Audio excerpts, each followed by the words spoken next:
This snap ring is only visible for 1 or 2 millimeters directly besides the gears, so I think I cannot show this to you, but I will try to get it loose at least.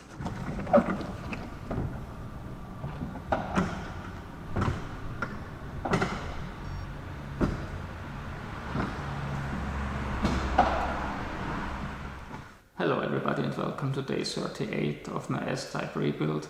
The transmission's main components are spread out here on the table, and now I'm gonna take a closer look at each of those. It's still a long way to go, but I won't give up until my Jaguar is on the road again. So consider subscribing, and if doing so, please also ring the bell not to miss any new content on this project. Professional transmission workshops have holes drilled into the workbench to get rid of the shaft while working on the drums. I instead went for my grandfather's old workmate, and I think this will get the job done just as well, if not even better. Today's first task is to get this snap ring removed that still connects the A and the E clutch drum together.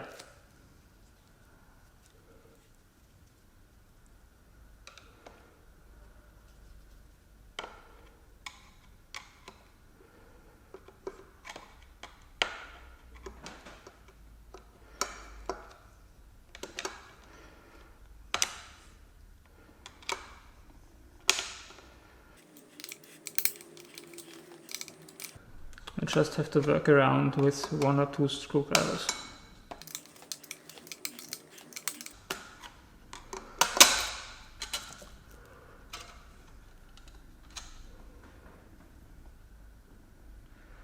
Now I should be able to simply lift out the E-clutch drum.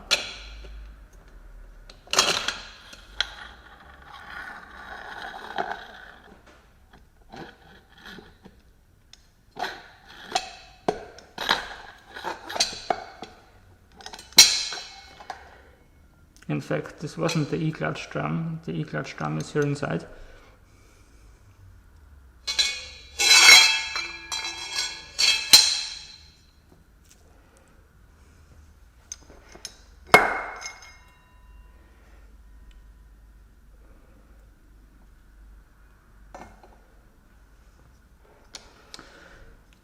Here it is.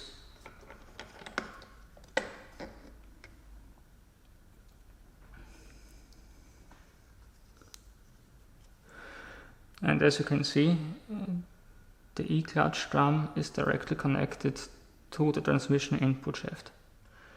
I now put the A drum and the other components aside and start disassembling the E drum.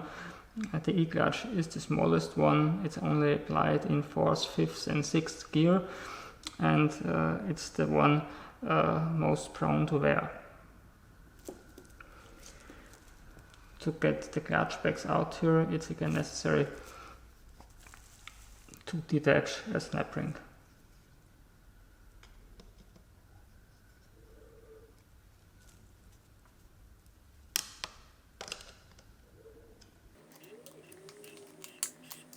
But that's a smaller one and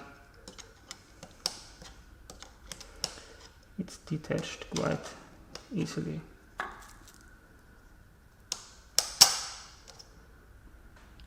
Voila!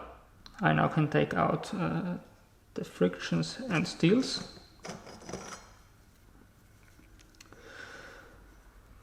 I have one small spacer at the bottom. 1, 2, 3, 4, 5, 6 steel plates and 5 frictions. These are two-sided frictions in between, and in fact both the frictions as well as the steels look surprisingly fine. I don't see any wear or damage.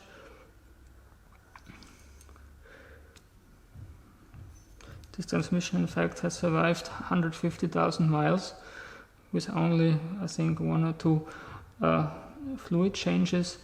Later on I will have to change out the bushing here inside,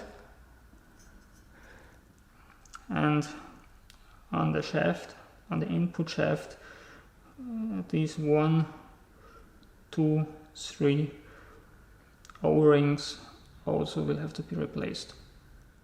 The intermediate shaft that here connects to the E-clutch frictions and points towards the rear side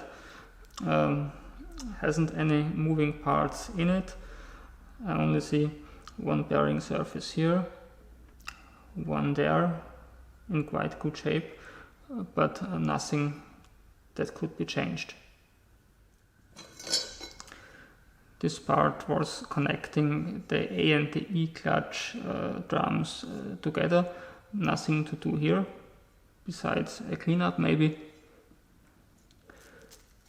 And on this drum that was surrounding the E drum on the outside, I will have to change a bushing on this side, as well as here on the opposite, while this needle bearing looks quite okay. I'm now gonna continue with the A clutch drum. This comes with a planetary assembly inside.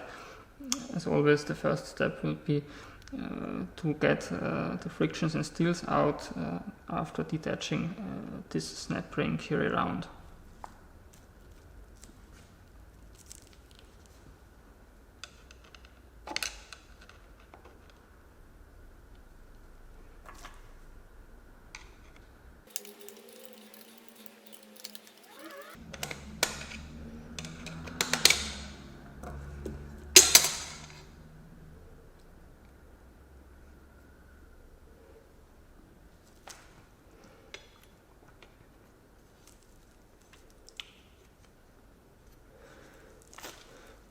It's not possible to grab inside here because of this drum, whatever, protecting the planetary assembly.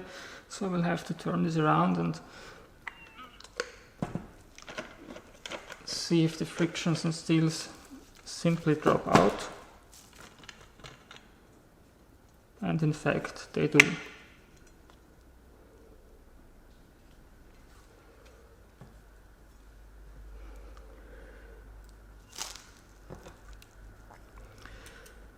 Again, there's a thin spacer at the bottom, only 5 steels here, and 4 two-sided frictions in between. In the next step, I will try to get the planetary assembly out here. This is held back with a snap ring from the inside, and this snap ring is only visible for 1 or 2 millimeters directly besides the gears, so I think I cannot show this to you, but I will try to get it loose at least.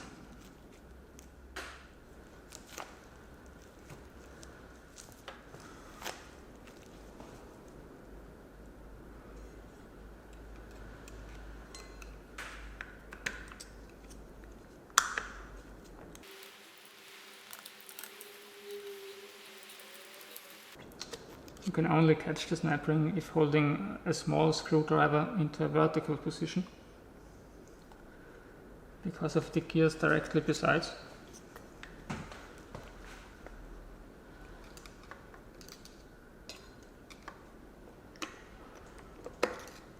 Yes, and it's out on this side.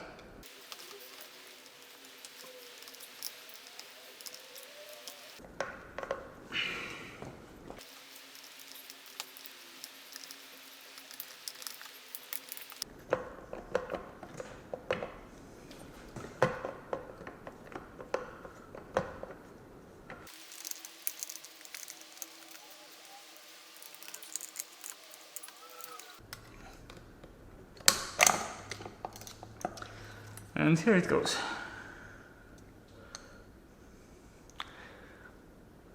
That's the snap ring here.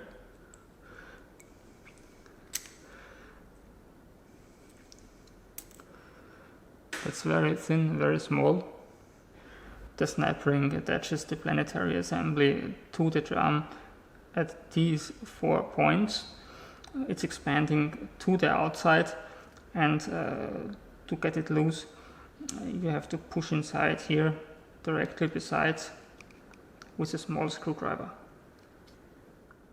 I will also have to change out bushings here, one on the inside and another at the outside. Up to the final clutch, the B clutch, before heading towards the so-called brakes next time. Again, I first will take out the frictions and steels after removing the snap ring.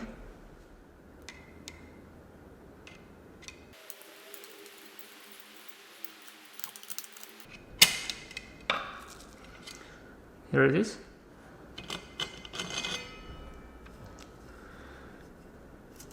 Again, I have a thin spacer at the bottom.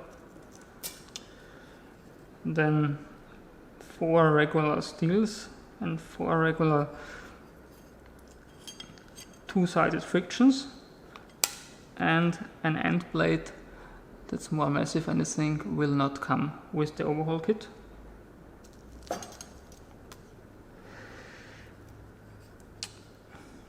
These frictions also don't look bad, but I think that's how they should be, and on this side they look quite a little bit burnt, just as it was on the A clutch. That's it again for now. As always, if you enjoyed today's video, please give it a thumbs up. See you back on my channel next time. Goodbye.